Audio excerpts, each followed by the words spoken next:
Okay.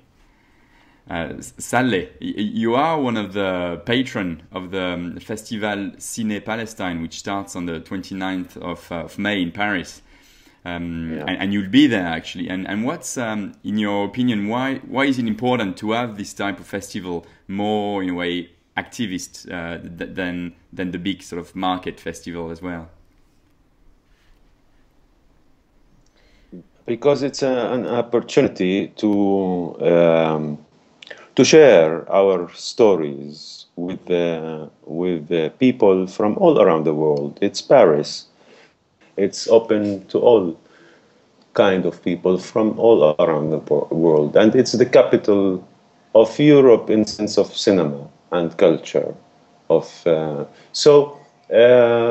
And it gathers Palestinians also that are separated.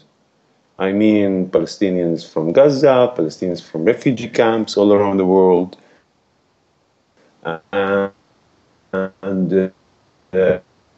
it gathers us. We can see each other and we can talk to others. So it's... No, I cannot hear you. No, that's it. That was a technical problem on my side.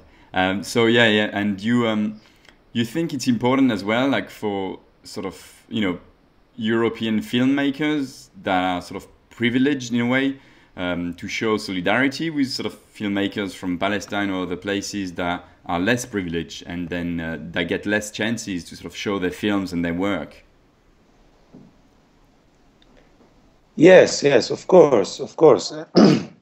I believe, like, I hope that Palestine would one day be free, and we would be free in our homeland, and then we don't need any Palestinian film festival in anywhere in the world. You know, I hope we would celebrate, me and you, the end of the Palestinian festival in Paris in my time, and the freedom of Palestine, you know.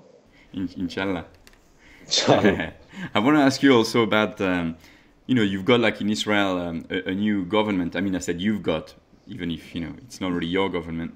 It's definitely not your government. But, you know, it's getting more and more to the right in Israel. You know, you think it can't go further than it was. And now, I mean, the justice minister, you know, what's her name? Ayelet Shaked was the one that during the last Gaza massacre called for a genocide on the Palestinian people. So as a Palestinian living in you know, Palestine 48 or Israel as it's known today, is your life going to become, you think, even harder, like with this like more extreme government even than before? Yeah, it's from worse to worse, you know.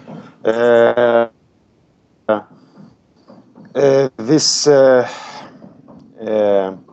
Israel, this country of war and of separations and of racism, was founded on a big crime that it doesn't recognize, and then it dived into other crimes and other crimes and other crimes, and it will continue diving into crimes until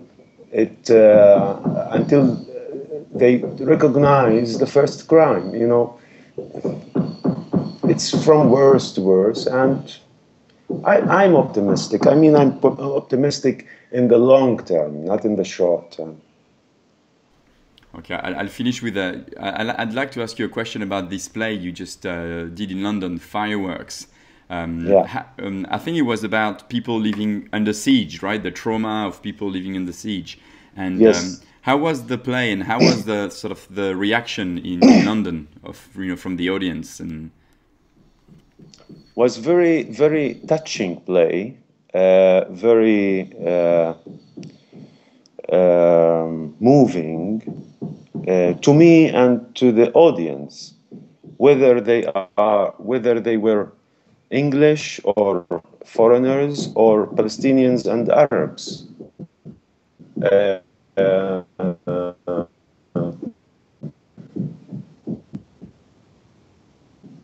all kind of people that displayed and moved exactly like I was touched and moved, playing the role of a father, trying to experience his fatherhood with his little daughter,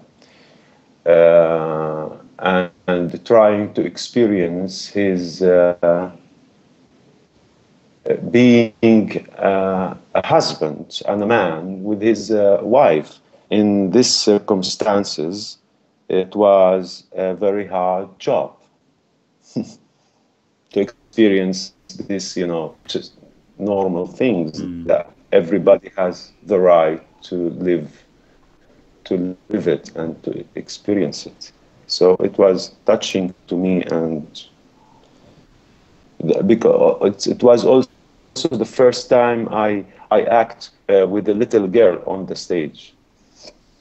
So it was very, very interesting in sense of also acting and working with a little girl, like 13, 14. Yeah. Tamam. Saleh, thanks a lot for this. And Thank you, Frank. And thank your communist neighbor as well for his internet roaming. I will. Okay. Samer, you have a... And so I'll see you on at the end of the month in Paris, right? Yeah. We'll have fun. See you soon, man. See you soon. Okay, bye, Saleh. We will. Bye-bye. Bye-bye, Habibi.